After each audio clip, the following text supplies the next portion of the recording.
Agora a espera acabou de verdade. Saíram os 2 primeiros episódios de Alien Earth, a primeira série do universo de Alien. Agora, no dia 12 de agosto, foram disponibilizados os 2 primeiros episódios de um total de 8, que serão lançados semanalmente no Disney+. Mas essa série que prometeu tanto, será que cumpriu? Pelo menos nesse início? Porque, assim, julgar a série toda por 2 episódios é complicado, né? Mas vamos lá, tem bastante coisa pra gente comentar. E antes, já fica o aviso de que terá spoilers dos episódios 1 e 2. Logo na abertura, a série já faz uma homenagem a uma franquia que é praticamente uma irmã de Alien, Blade Runner. Assim como o filme dos Replicantes abre com um texto explicando um pouco do seu universo, essa série também faz isso, nos contando que se trata de um futuro onde a humanidade ainda buscava aquilo que Peter Weyland queria lá em Prometheus, a imortalidade. E no momento em que essa série começa, ou seja, antes do encontro com o xenomorfo lá em LV-426, existem 3 caminhos possíveis para esse objetivo. Os ciborgues, que são os humanos aprimorados ciberneticamente, os sintéticos, que são só os robôs mesmo, e agora os híbridos, que são seres fisicamente sintéticos, mas com consciência humana. E aí ele declara: a tecnologia que prevalecer vai determinar qual corporação comanda o universo. Sim, já sabíamos desde a tripulação da Nostromo que a humanidade já tinha entrado na sua era da exploração espacial, mas nunca tinha sido explorado muito desse período além da parte da própria Weyland-Yutani. Então agora entra uma expansão, nos apresentando um típico cenário cyberpunk, onde o poder, por muitos anos, esteve concentrado nas mãos de 4 grandes corporações, a Weyland-Yutani, a Dynamic e mais 2 que ainda não foram mencionadas na série. Mas repara nessa cena mostrando aí os 4 líderes corporativos que tem uma cadeira vazia, e essa cadeira representa a 5ª corporação que está entrando nesse cenário, a Prod, que surgiu tem uns 10 anos e vem ganhando espaço com as suas tecnologias de sintéticos e inteligências artificiais. A USCSS Magnot é uma nave de pesquisa da Weyland-Yutani que, depois de um bom tempo no espaço, está voltando para a Terra com diversos espécimes alienígenas. E uma coisa que eu tinha comentado no trailer e que se repete agora é que essa tripulação, aparentemente, não tem um sintético. Calma lá, o Sr. Tang de fato parece um. O jeito que ele fala, o fato dos outros tripulantes se sentirem desconfortáveis com ele, essa atitude estranha dele de ficar observando a moça na criogenia, né? Igual o David fazia lá em Prometheus. Porém, esse cara faz coisas que sintéticos da Weyland-Yutani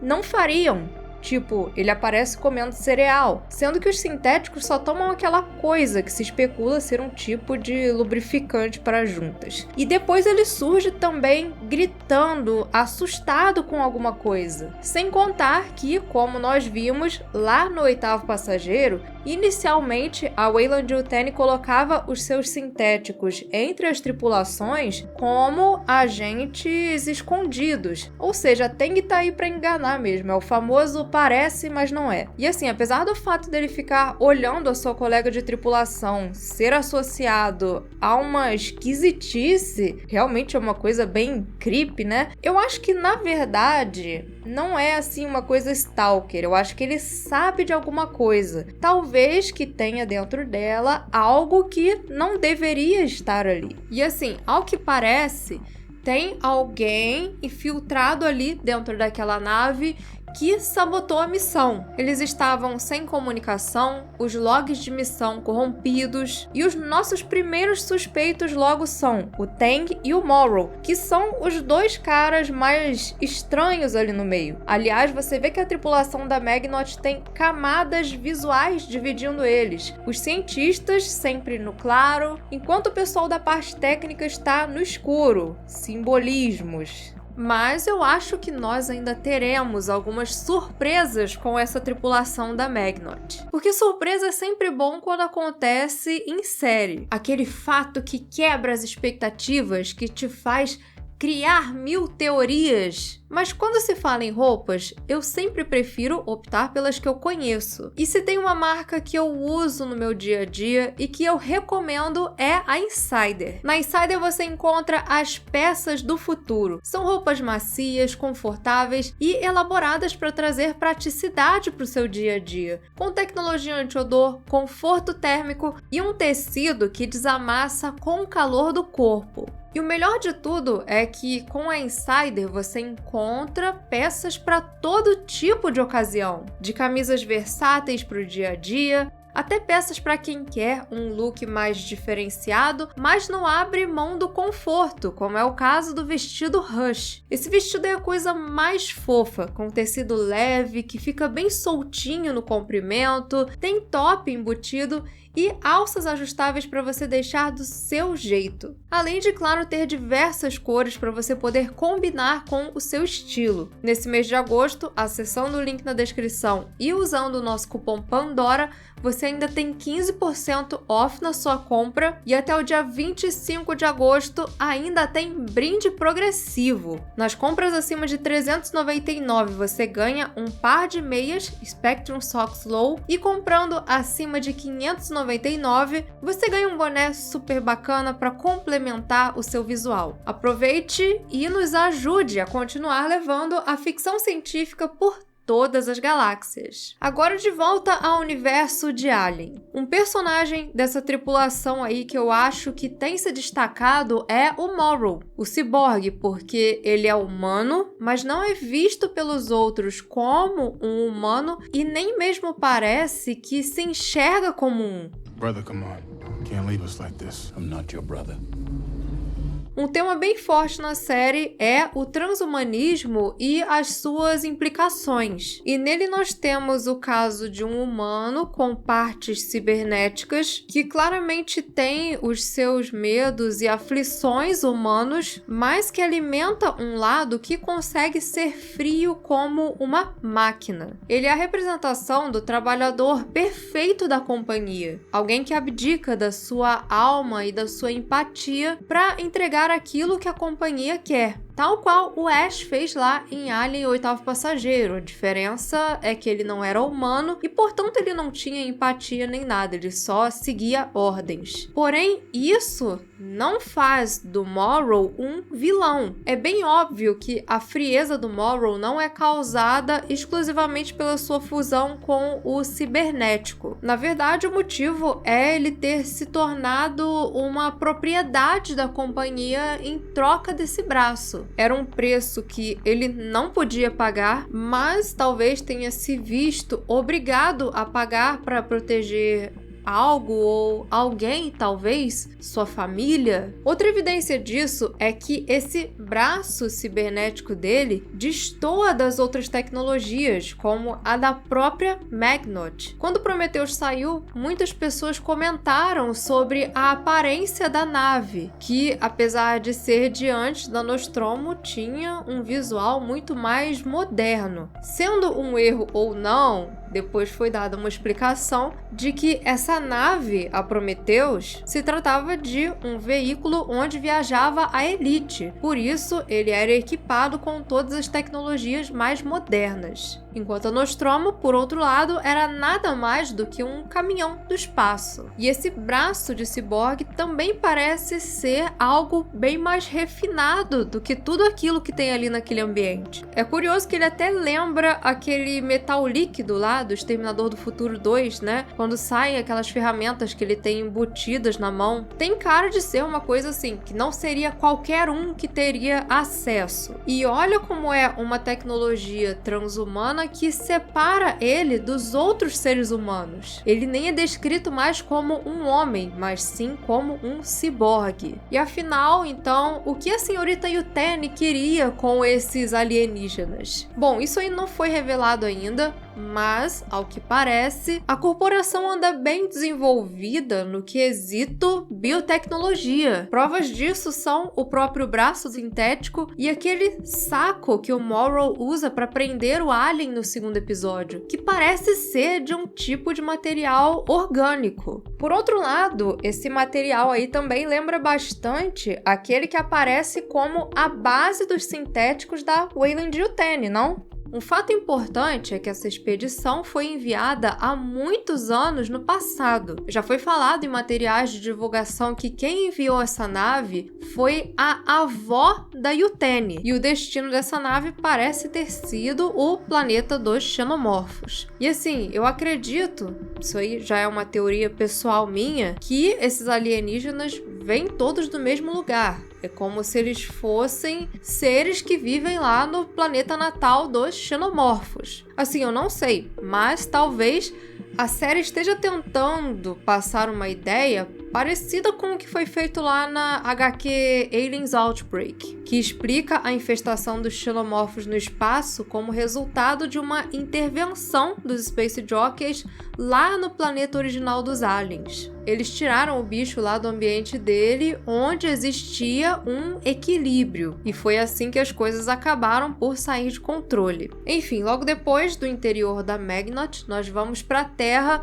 E assim, eu achei o máximo essa transição. Nós temos a Wendy e o Kirsch olhando para um escorpião dentro de um vidro e ela fica assustada com aquele bicho, porque ele parece ameaçador. Mas então o Kirsch fala sobre como esse escorpião não devia estar também assustado, preso ali naquele vidro e sendo ameaçado por gigantes. E não é justamente isso que está sendo feito com os alienígenas da Magnot? Animais que foram tirados do seu ambiente e agora estão ali colocados dentro de vidros, sendo observados por seres que eles nunca viram na vida. E como todo animal, o seu instinto é de defesa. E nisso a série já traz algo que é essencial em Alien. Os xenomorfos não são, nem nunca foram vilões. São criaturas que estão apenas tentando sobreviver. O problema é que essas criaturas são extremamente hostis e por vezes a corporação joga alguém lá dentro do vidro com eles. Na Terra somos então apresentados a esse novo carinha que tem causado altas confusões no jogo corporativo. Boy Cavalier é o trilionário mais jovem do mundo, dono de uma cidade privada, algo que sim já existe na nossa realidade cyberpunk, e é responsável por uma revolução no mundo dos seres sintéticos. O que a concorrência ainda não sabe é do seu projeto secreto, os híbridos. Boy é o típico cara poderoso que se acha um deus.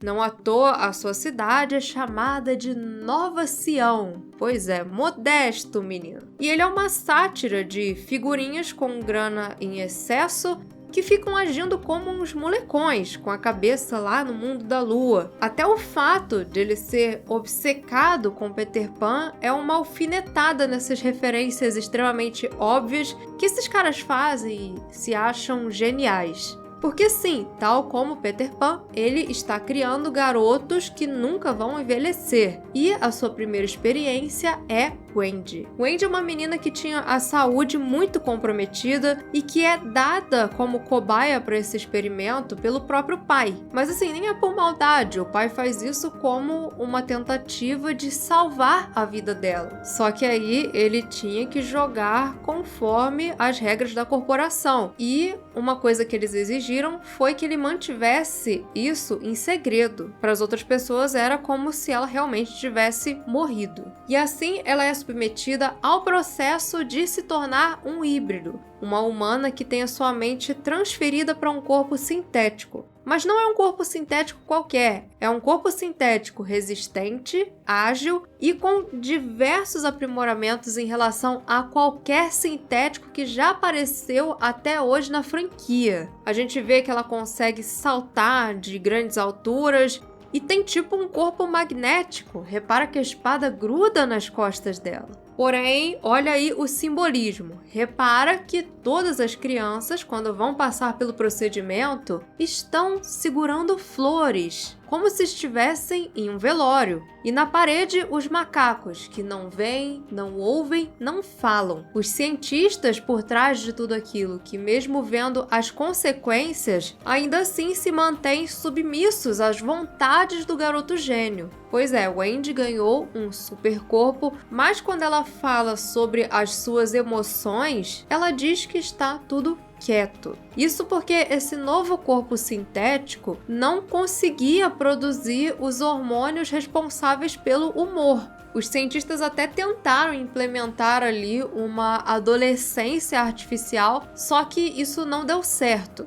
A Wendy cresceu sem o amadurecimento emocional que se passa pela adolescência. E quando eles percebem isso, o sintético fala: mas ela nem é humana. Por que nós estamos preocupados com isso? E isso é uma coisa que deixa a Wendy extremamente confusa, porque para ela, em momento algum, ela deixou de ser humana. Na cabeça dela, o garoto gênio faz aquilo como uma coisa altruísta. É uma forma de salvar não apenas ela e outras crianças, mas no futuro até a humanidade como um todo, incluindo o seu irmão, Hermit. Aqui temos um outro lado do transhumanismo. O humano, que ainda é humano, porém está aprisionado dentro de uma máquina. Uma consciência humana com as suas memórias e sentimentos armazenados em um computador ainda é uma consciência humana? Pois é, assim como o ciborgue, agora ela é vista como algo diferente. Alguém que foi privado de coisas triviais humanas, tipo comer, poder tomar um banho,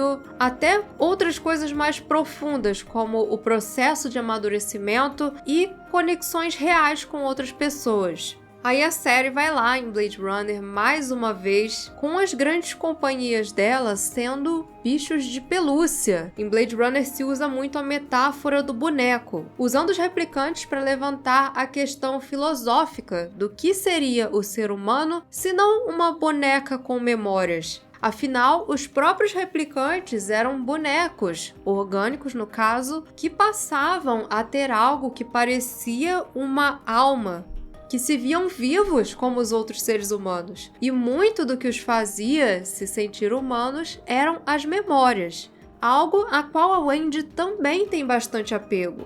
E assim, apesar de ter todo esse turbilhão de coisas acontecendo dentro da sua cabeça, no fim, para aquela corporação, Wendy era só uma cobaia. Ela é constantemente observada pelo garoto gênio e quando pede para ir até o local da queda resgatar o seu irmão, o boy só deixa porque ele vê ali uma oportunidade, a oportunidade de testar os seus garotos perdidos em uma situação com alto nível de estresse. Mesmo nesses 2 episódios iniciais, a série não se poupa em mostrar os seus alienígenas. No primeiro episódio, os aliens carrapatos lá tiveram um grande destaque e no segundo foram introduzidos o tal do Teoschilus, que é um bichinho bizarro, cheio de olhos, que parece que vai dar muito trabalho, e uma coisa que, como diz Kirsch, na primeira olhada parece flora, mas pode ser fauna. Pensando da perspectiva de todos esses aliens fazerem parte do ecossistema do xenomorfo, o que, lembrando aqui a especulação minha, a série não explicou isso, é bem curioso que nenhum desses alienígenas seja uma ameaça para o xenomorfo. Para o carrapato seria complicado, porque o xeno tem sangue ácido e também tem uma carapaça ali que complica, né? Pro Teoschilus também seria um problema, porque ele não tem globo ocular. E sim, muitas pessoas se perguntam como o xenomorfo seguia, ele não tem olhos. Até nas versões em que se vê dentro da cabeça dele, dá pra ver ali que tem um crânio onde estariam os olhos, porém essa parte é vazia. E assim, quando nós formos pensar no Alien, é muito importante lembrar que se trata de algo alienígena. É um ser que foi moldado para ambientes que nós nem imaginamos. Então sempre ficou implícito que a movimentação deles é guiada por alguma outra coisa. Feromônios, sinais elétricos, temperatura, movimento, som. Tem até aquela cena que o Alien vai atacar o Morrow, só que ele logo perde a atenção e vai atrás de outras pessoas. E na própria série diz que ele seguia pelo medo. E sim, porque o medo é uma coisa que gera diversas reações químicas no corpo. Pessoas assustadas fazem mais barulho, têm a respiração mais ofegante, não é nada sobrenatural. E cara, já que estamos falando do xenomorfo, eu preciso elogiar aqui como em vários momentos, em especial ali dentro da Magnot, eles usam os ambientes escuros e as tubulações para esconder o alienígena. É uma paranoia que é feita para atingir o público. E assim, teve 2 momentos que eu achei fantásticos. O primeiro deles foi realmente dentro da nave, quando ele está escondido nas tubulações e sai como o Alien de 79 lá, se escondendo da Ripley. E o outro foi aquele em que ele se camufla na estátua. Foi uma cena que fez assim o que eu acho o melhor do terror, que não é ficar dando susto, é criar medo, tensão. E o Alien, extremamente brutal, apareceu pra caramba, muito mais do que esperado, e assim, fez e aconteceu aí nesse início, né? O pessoal que mais teve contato com esses aliens até o momento, tirando a tripulação da Magnot, foi esse pessoal do time de busca e resgate da PROD, que é uma equipe inegavelmente inspirada nos fuzileiros coloniais. Teve referência a Smart Gun, teve aos veículos dos fuzileiros, e um cara que faz parte dessas forças é justamente o Hermit, que é o irmão da Wendy. É através de Hermit que somos levados para a base dessa sociedade, as pessoas que vivem na cidade da Prodigy.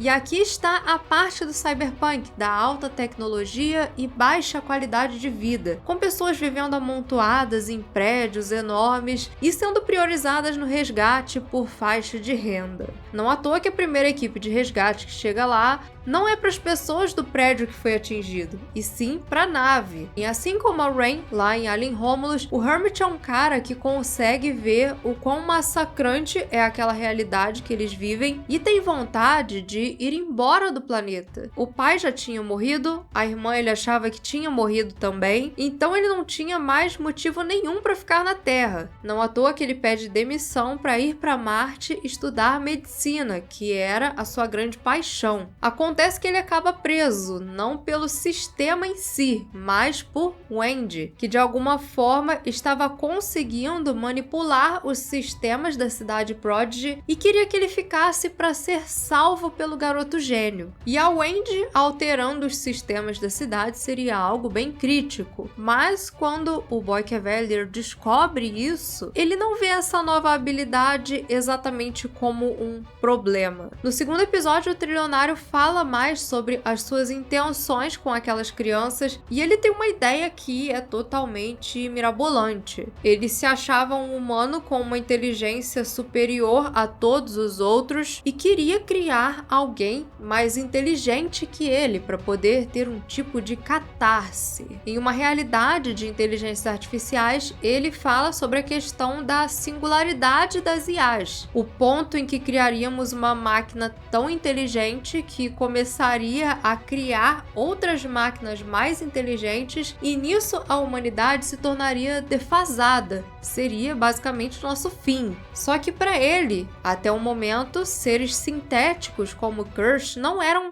verdadeiramente inteligentes. Ele era um cara que sabia de tudo porque ele tinha a cabeça conectada a um banco de dados. Então, ele podia cruzar informações, fazer links dos assuntos comentados com pensamentos filosóficos. Ou seja, basicamente uma personificação do ChatGPT. E o Boy tinha como objetivo não atingir o potencial máximo das IAs, mas sim a do ser humano. Ele já tinha mentes humanas dentro de supercorpos e agora queria ir além, vencendo aquilo que ele define como a corrida da inteligência. O que ele queria era dar a Wendy, o seu protótipo, um cérebro de supercomputador que seria treinado pelos melhores gênios. Parece uma ideia ridícula? Parece, mas lembre-se que se trata de uma sátira e que talvez não ironicamente existam uns caras bem ricos por aí com umas ideias egomaníacas bem parecidas. Então quando o boy vê a sua criação fazendo coisas para as quais ela não tinha sido programada, ele vê ali a sua criação humana atingindo uma singularidade. Porém, ainda tem mais uma coisa acontecendo. Desde que chega no local da queda, a Wendy começa também a ouvir uns sons estranhos, parece um tipo de frequência, e ninguém mais ouve aquilo, nem os outros garotos perdidos. E lembra que eu falei no outro vídeo que ela tem várias coisas em comum com a Ripley 8? Ela tem aquelas habilidades extraordinárias, né? O super reflexo, uma super força, e assim, o que eu acho que é isso que ela está ouvindo? Eu acho que ela está ouvindo a frequência de comunicação dos xenomorfos. Talvez essa nave não esteja trazendo só um alien, tem ovos ali dentro, então talvez tenha uma rainha. Não sei, né? Eu sei que a Ripley 8 tinha essa conexão com os aliens por conta do DNA de xenomorfo que acabou se misturando no dela durante o processo de clonagem, mas a Wendy, acho que não é esse caso. Afinal, o boy nunca teve acesso a xenomorfos. Eu acho que o que acontece com ela é algo parecido com o que acontece na HQ Aliens Rogue, que uma sintética consegue captar o sinal dos aliens. E a Wendy estaria captando essa frequência dos xenomorfos por causa da característica dela de conseguir ouvir sons muito além do que um ser humano consegue. Enfim, no segundo episódio, Senhorita Yutani finalmente dá as caras, quase lançando dinheiro em cima do boy para poder ir até essa nave. Só que Boy Cavalier tinha dinheiro de sobra, ele não precisava, acho que nem queria mais.